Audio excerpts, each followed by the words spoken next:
The White Sox just cannot beat the Minnesota Twins. Let's discuss why on Locked On White Sox.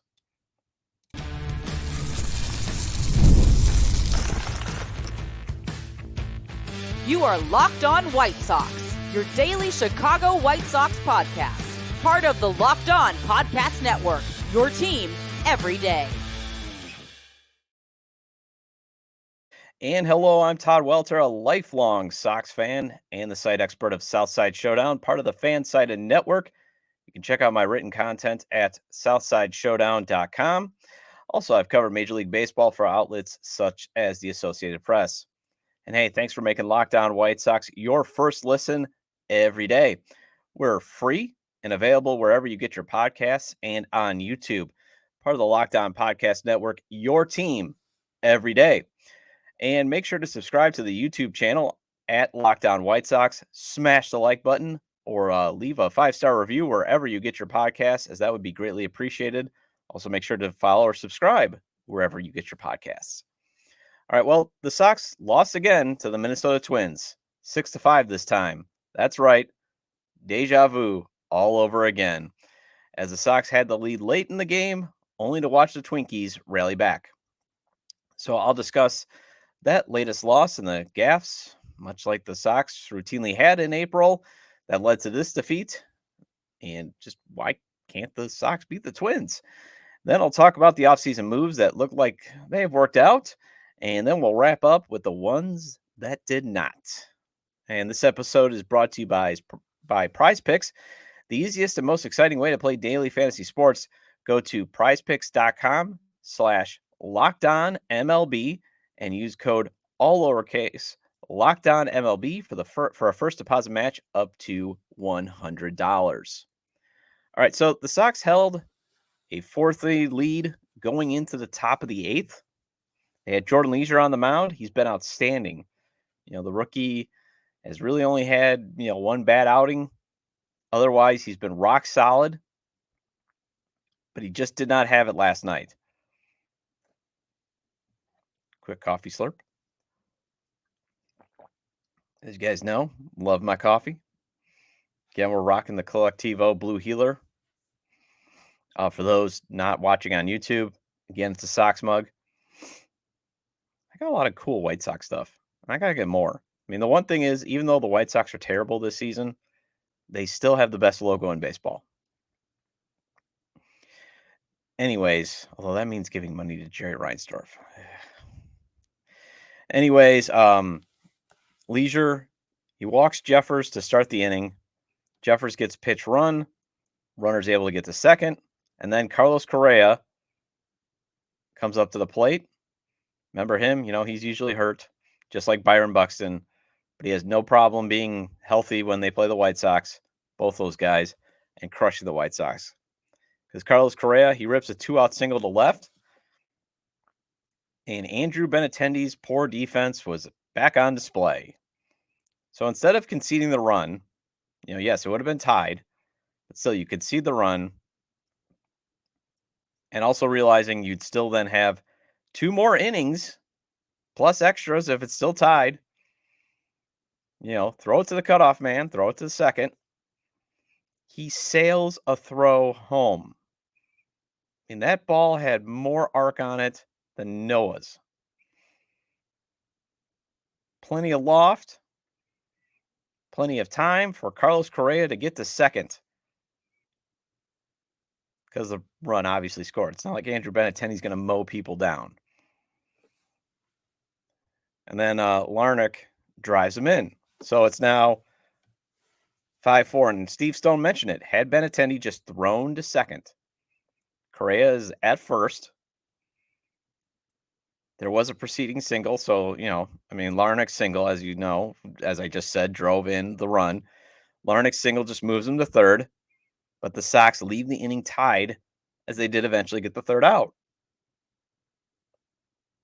So instead of a 5-4 deficit, it's 4-4, and you still have 2 more innings. You still have the bottom of the inning, because guess what? Andrew Benintendi redeemed himself as he smacked a solo shot to tie the game at 5-5. So now it's Instead of it being a tie game, say he throws to second. Again, it's 4-4. Andrew Benintendi hits a potentially game-winning home run. That's White Sox baseball for you because Michael Kopech couldn't keep the game tied. So he walks Byron Buxton to lead off the inning, and that doesn't bother me, actually. I know some other places, some other outlets is like, you got to pitch to him because he always seems to also be leading off the inning in the ninth. But again, he just keeps crushing the White Sox. Throw four balls in the dirt, see if you can get him to chase. And then try to get the next three guys out. Well, that did not happen as Kopech gave up a single to Margit. That moves Buxton to third. Max Kepler, yep, him again. This time, his game-winning heroics is just hitting a sacrifice fly. Wash, rinse, repeat, as it feels like the Twins are just toying with the White Sox.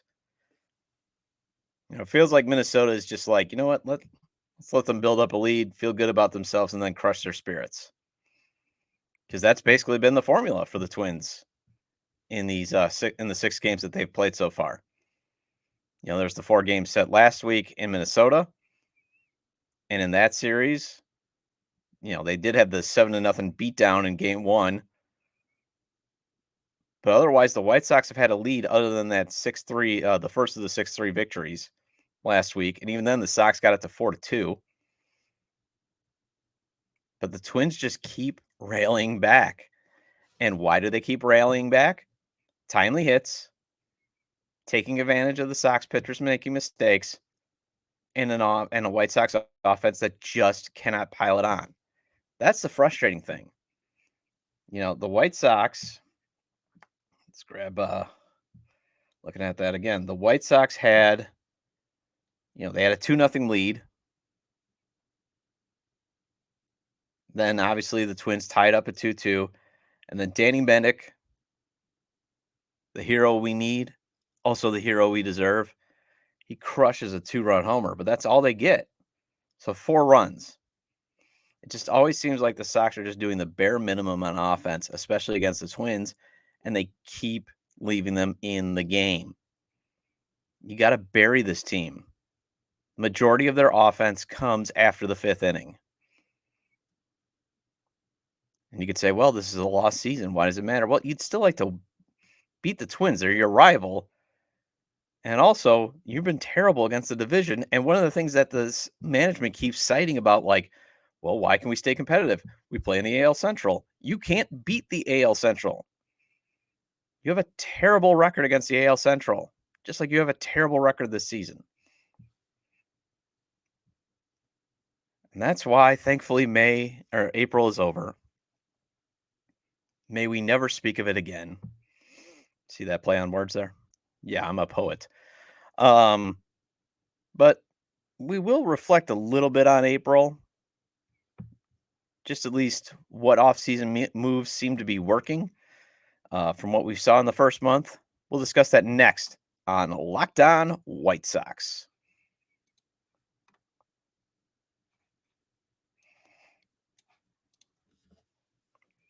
Hey, I want to make my mom smile on Mother's Day, but I live an hour away, and I'm probably not going to be able to make the trip down to Johnsburg, Illinois. My wife, she gets to celebrate Mother's Day too, so we're going to probably stay up here. But I can surprise my mom with maybe some flowers or a gift from the brand she loves, delivered this very same day from DoorDash. Yeah, DoorDash. I can pair up some flowers with a gift card. I know my mom is a big fan of those as she loves to go out for a meal. Maybe I could have one dropped off to her as she does have to dedicate a lot of time to taking care of my dad. But that's the beauty of DoorDash is you can get all your Mother's Day gifts all in the place, all in one place, and get 50% off your next order up to $15 when you spend $15 or more on your next flour, convenience, grocery, or retail order now with Locked On MLB. That's Locked On MLB.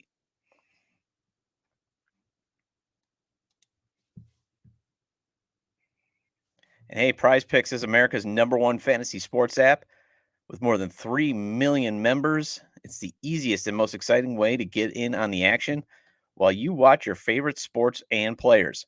You just pick more or less on two or more player stats and watch the winnings roll in. Get in on the playoff action and win up to $100 or 100 times your money on prize picks. Again, that's 100 times your money, not $100. Sorry about that. And as you and the world's best players take the game to a new level during basketball's postseason, Prize Picks is the best way to get action on sports in more than 30 states across the country, including California, Texas, and Georgia. And, my good buddy, I always talk about that. He lives behind the cheddar curtain, just like me. He loves that he can use prize picks to make entries. I love the simplicity of more or less. And his simple stats like more or less on a starting pitcher strikeout, they set it the line, you say more or less. Simplicity. Got to be a big fan of that. Download the app today and use code LOCKEDONMLB for a first deposit match up to $100. Prize picks. Pick more. Pick less. It's that easy.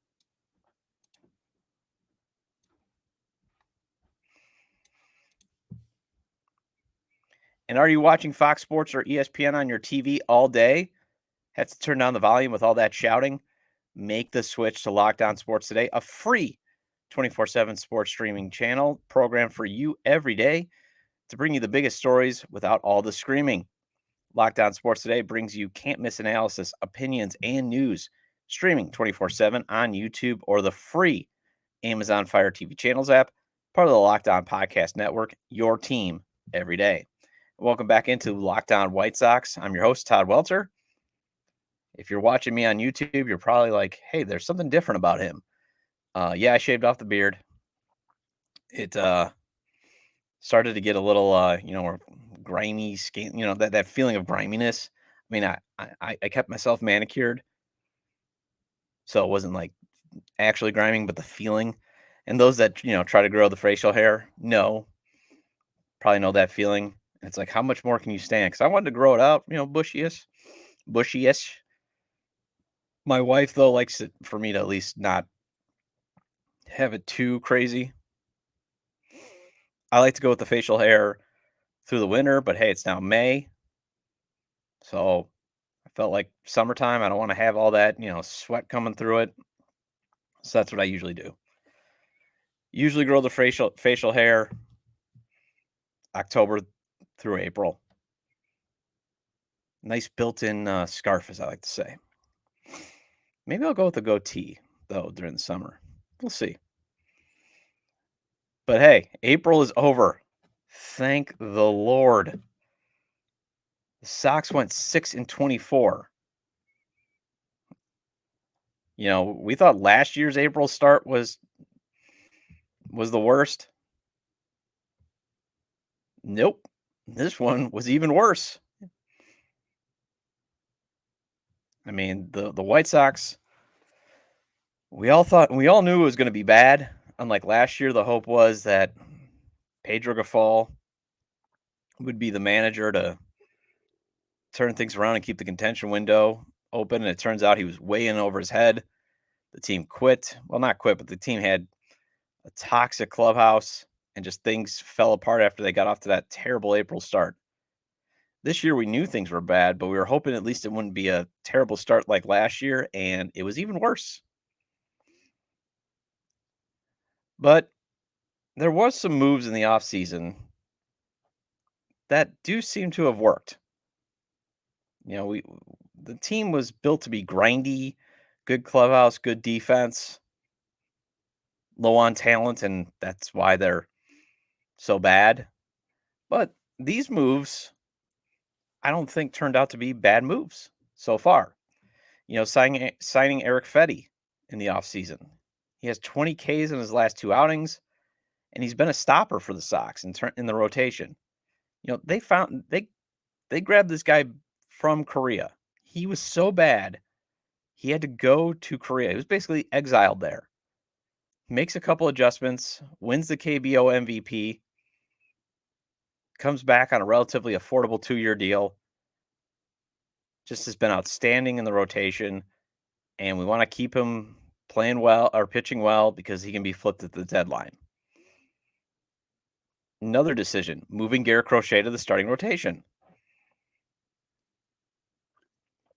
He's been amazing he was amazing in his first 3 starts, struggled in his next 3,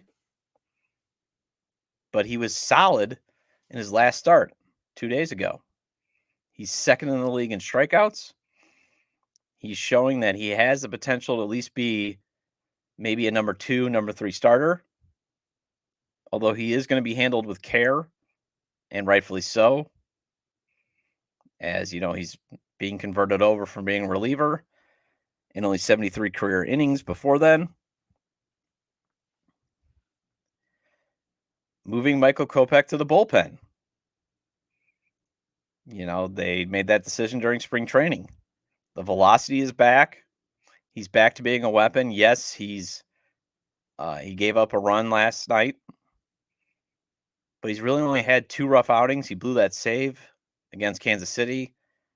Also put the team in a bad spot, giving up a few runs last week when the Twins came back to win 6-5. But otherwise, his velocity is back. He's really fun to watch.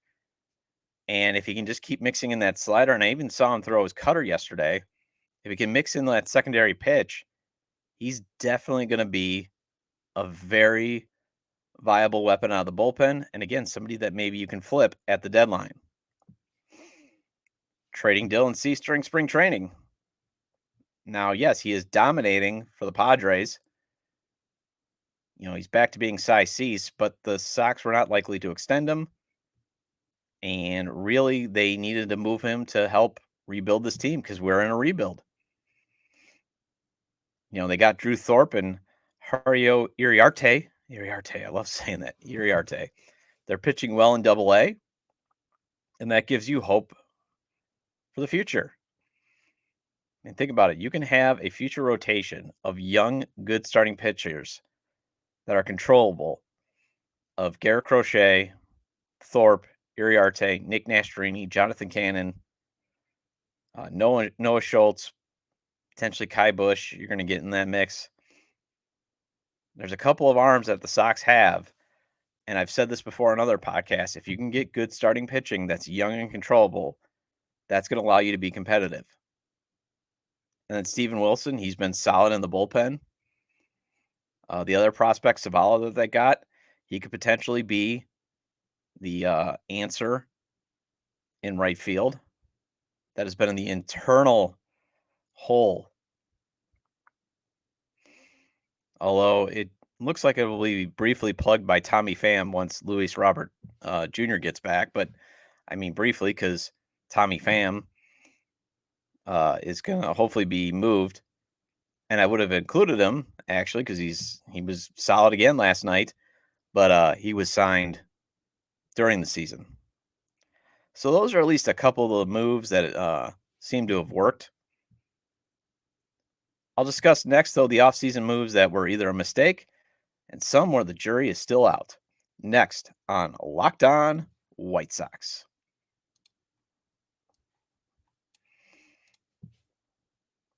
All right, game off. We got to pause here to talk more about Monopoly Go. I know what you're saying. Flag on the play. You already talked about that. But there's just so much good stuff in this game. In Monopoly Go, you can team up with friends for timed tournaments where you work together to build up each other's boards. The more you win together, the more awesome prizes you unlock. And there's so much to get. Unique stickers you can trade with a friend to complete albums for big prizes. Cool new playing pieces to travel the boards with. Hilarious emojis for taunting friends when you smash their buildings and heist their vaults. Plus, Monopoly Go feels new and exciting every day with constantly changing tournaments and challenges. A ton include their own unique mini games like digging for treasure or a robot Panchico machine. And there's always new timed events that help you win big, like massive multipliers for everything you win or rent frenzies. There's always something fun to discover in Monopoly Go. So get off the bench and go download it now for free on Google Play or the App Store. And game on.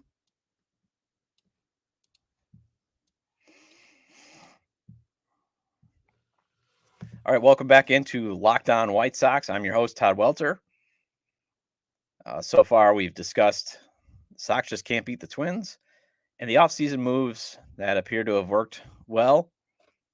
And if you've stayed with me this far, I appreciate it, especially you everydayers. Hopefully, you're getting used to me with the without the beard.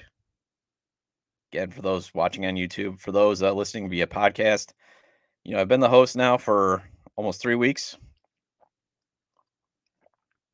In the beginning, in my bio, rock the beard, and I normally again go with the facial hair, at least October through April, and then during the summer, yeah, I'm the guy that goes without. So, what were the moves that did not seem to work out in the offseason, at least that we've seen through April, through the first month? Well, signing Kevin Pillar. He was not the veteran leader the team was looking for. He hit 160 with a 650 OPS and had a home run. He was designated for assignment.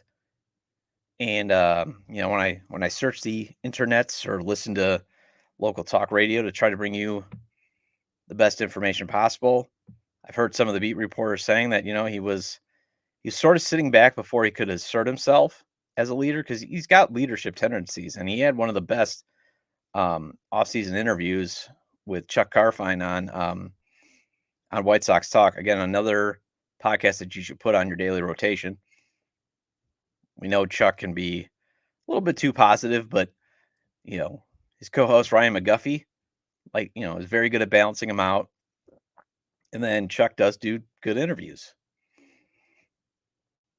And he had one of the best interviews. He basically explained, hey, the White Sox were a mess. But it just sounds like he was kind of almost doing what Pedro Grifol was doing, just kind of sitting back.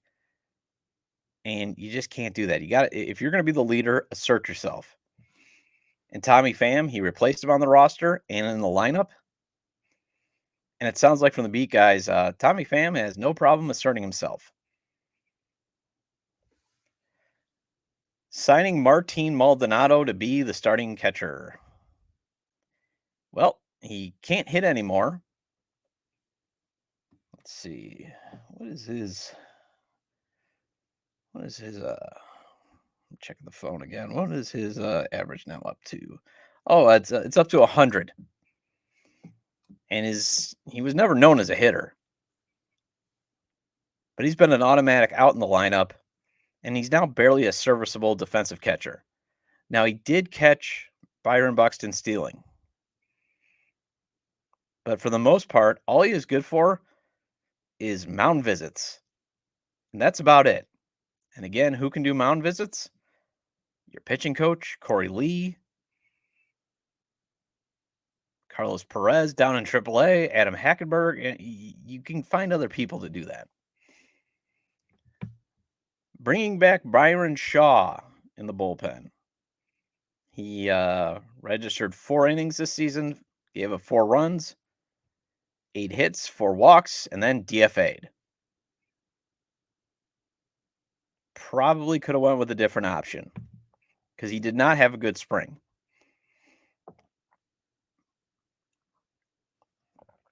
All right, what are some moves where the jury is still out? I'd say the Aaron Bummer deal.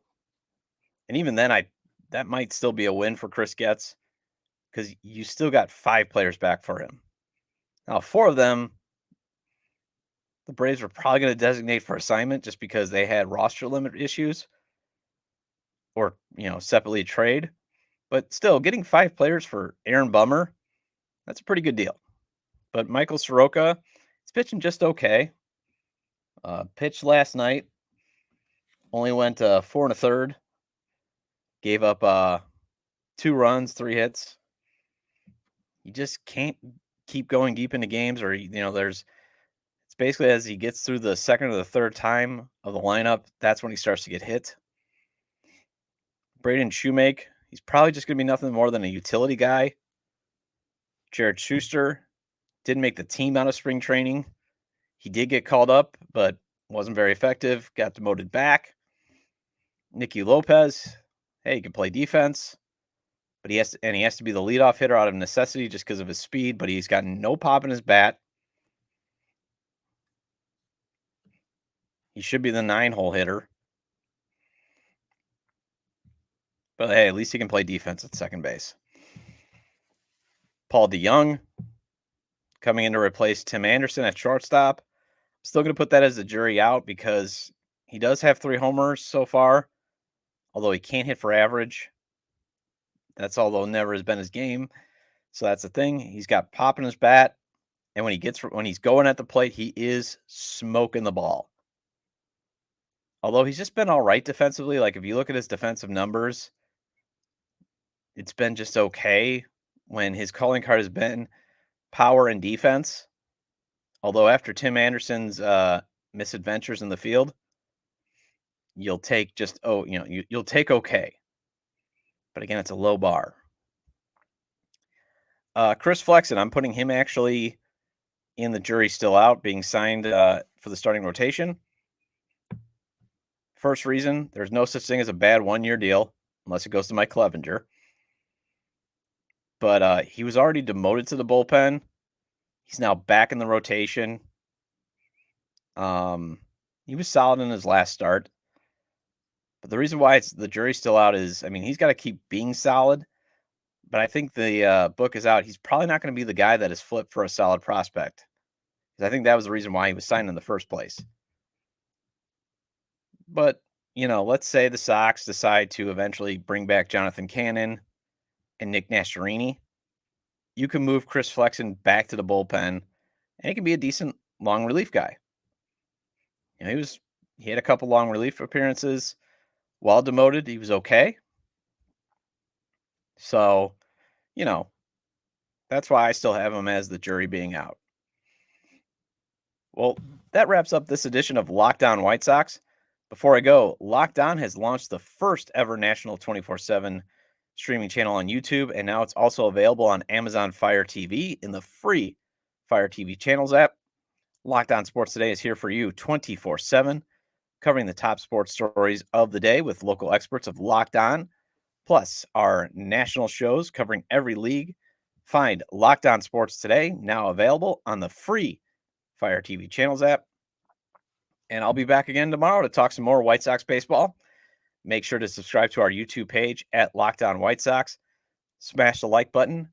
And if you're preferring to, go the audio only, give a 5-star review on wherever you get your podcasts. Also, make sure to subscribe or follow on wherever you get your podcasts. Let me know your thoughts on today's topics regarding, again, the Sox just can't beat the Twins, the offseason moves that seem to have worked, and the offseason moves that didn't work. You can leave those comments on Twitter at ToddJDub, or you can email me at lockedonwhitesox@gmail.com. Have a great day. See you tomorrow.